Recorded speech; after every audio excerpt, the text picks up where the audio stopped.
Hello and welcome to the Biomass Magazine podcast. I'm your host, Anna Simet. Thanks for tuning in. And today we're continuing our panel preview series for the International Biomass Conference and Expo. It's being held in Atlanta, March 18th through the 20th. And for these podcasts, we're chatting with some of our speakers to give our listeners some sneak peeks of the presentations we have coming to the show. And so today I have with me Malena Maraviglia, and she is an applications engineer at ElectraTherm.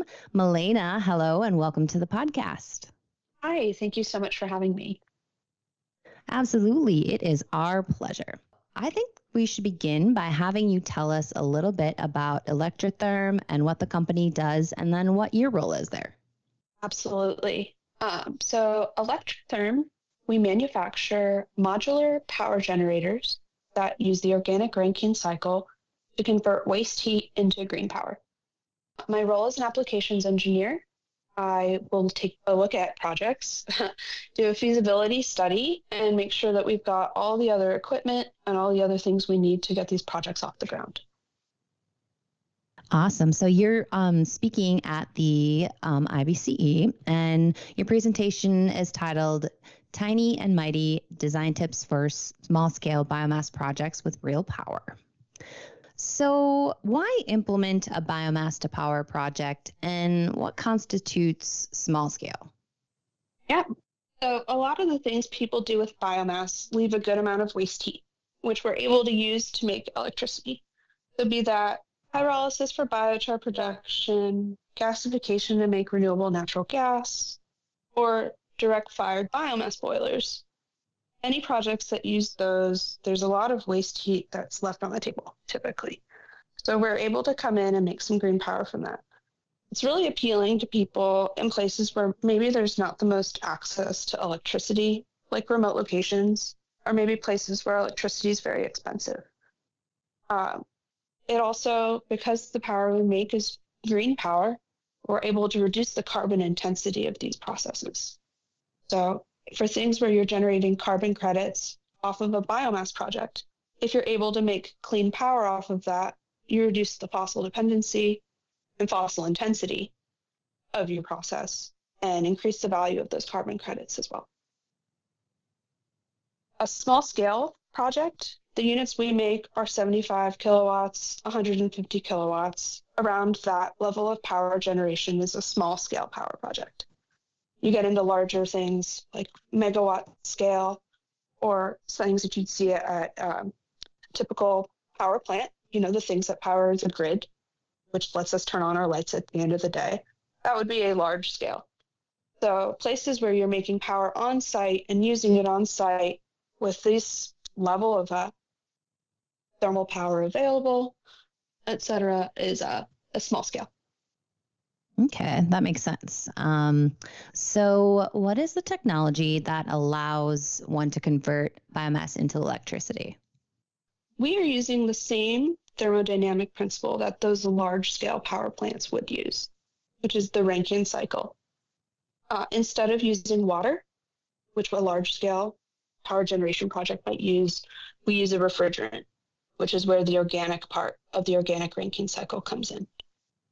So refrigerants boil at a much lower temperature, so we're able to make use of lower grade heat or heat at a lower temperature that you, previous to this, wouldn't be able to make power from. So we can come in, take the lower grade waste heat, and convert that into electricity. The organic Rankine cycle in the Rankine cycle is a heat engine. So energy moves from hot to cold. So we do the same thing. We move things from a hot side to the cold side of our machine, and in the middle, generate power. Okay, well explained. So when and where does it make sense to deploy this technology? So like I mentioned, the organic Rankine cycle is a heat engine. So we move things from hot to cold and in the middle make power. So the thermodynamics of that process have to make sense. So our heat source needs to be hot enough. Our heat sink needs to be cold enough. A lot of people do different things with the what we call cold side of the machine, but it can still be quite warm. So Oftentimes, people use that cold side for things like radiant heating in buildings and barns, biomass drying for biomass projects like the ones we're talking about, or if those aren't there, rejecting to ambient air. When you're rejecting to ambient air, the temperature outside will have an impact on the thermodynamics of the process. The places where it's really hot outside and our cold side, that's how we say, gets warmer, it means the other side of the machine, the hot side, also needs to get hotter. So that's one of the things we look at when we're deploying this technology. And like I mentioned earlier too, places where there's a good economic incentive to be making power.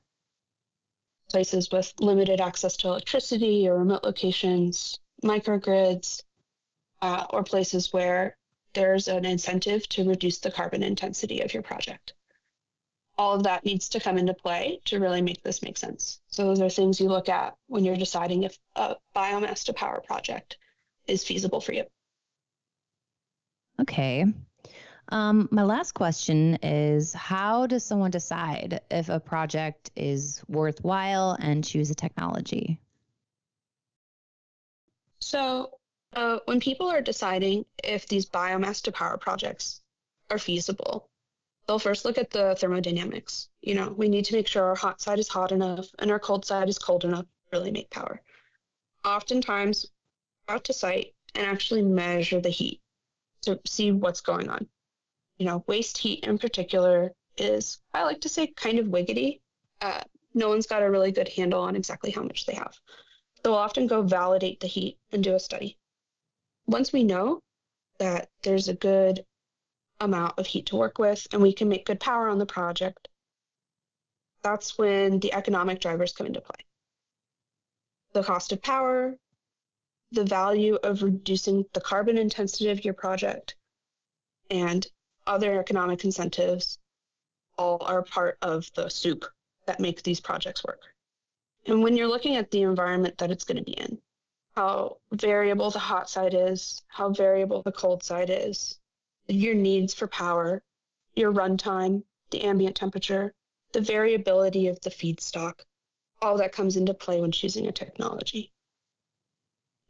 There's different levels to power generation on a small scale. Some are more robust to the changing thermodynamics, and some are more efficient with a really consistent thermodynamic environment.